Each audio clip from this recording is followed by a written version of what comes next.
নমস্কার, বিপুল দে জয়মা ইউটিউব চ্যানেলে সবাইকে আর একবার স্বাগত। ট্রেন এসে গেছে আমাদের গন্তব্যের জন্য। আমরা আজকে ট্রেনকে পছন্দ করেছি। বিশরপাড়া থেকে আমরা এবার যাব দমদম। দমদম থেকে মেট্রোতে উঠে আমরা সোজা মেট্রো করে যাব গীতাঞ্জলি স্টেশন। আমরা পার্ট বাই পার্ট সবটাই দেখাবো। চলুন, প্রথমে ট্রেন এসে গেছে, ট্রেনে যাওয়া যাক।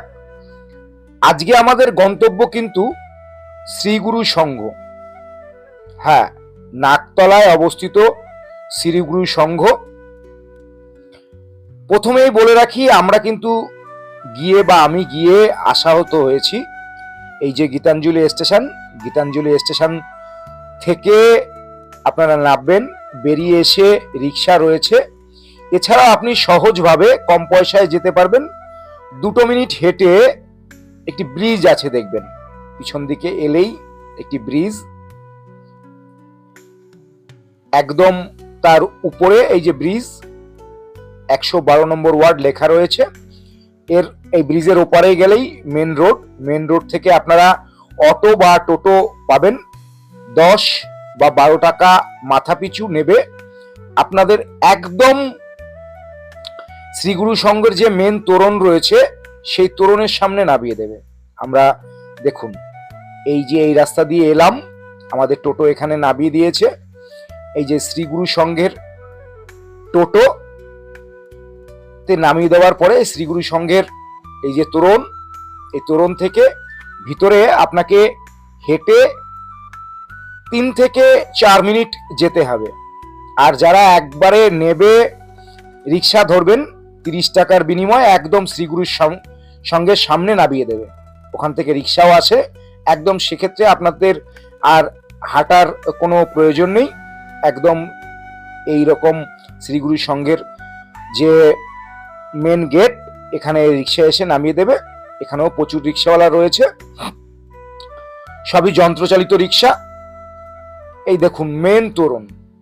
এবার বলবো কেন আশাহত হলাম।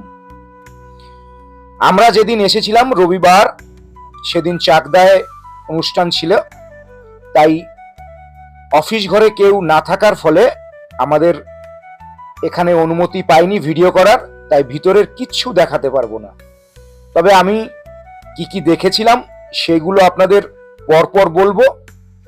প্রথমে ঢুকেই আপনি বাঁদিকে জুতো রাখার ঘর পাবেন। জিনিসপত্র কেনবার দোকান রয়েছে এখানকার সংঘের। ডান দিকে দান বা কোনো রকম ডোনেশন দেওয়ার অফিস রয়েছে। তার সামনে প্রশস্ত নাট মন্দির, যেখানে বিভিন্ন ধর্মীয় সভা অনুষ্ঠিত হয়। তার ডান দিকেই রয়েছে মাতৃসংঘ, যেখানে 24 ঘন্টা রাধা কৃষ্ণের বা নাম হয়। তার পিছনেই রয়েছে গুরুদেব যে গাড়িটি ব্যবহার করতেন সেই পুরনো গাড়ি। তার পিছনে রয়েছে যাত্রী নিবাস, সেখানে থাকবার জায়গা রয়েছে। তার বাঁ হাতে আপনারা পাবেন এখানে যে সম্পূর্ণ বিনা পয়সায় বা সম্পূর্ণ ফ্রিতে খাদ্য পরিবেশন করা হয়, সেই খাবার আপনারা নিজেরা গিয়ে দেখে নিতে পারেন। আমরা সম্পূর্ণ আশাহত।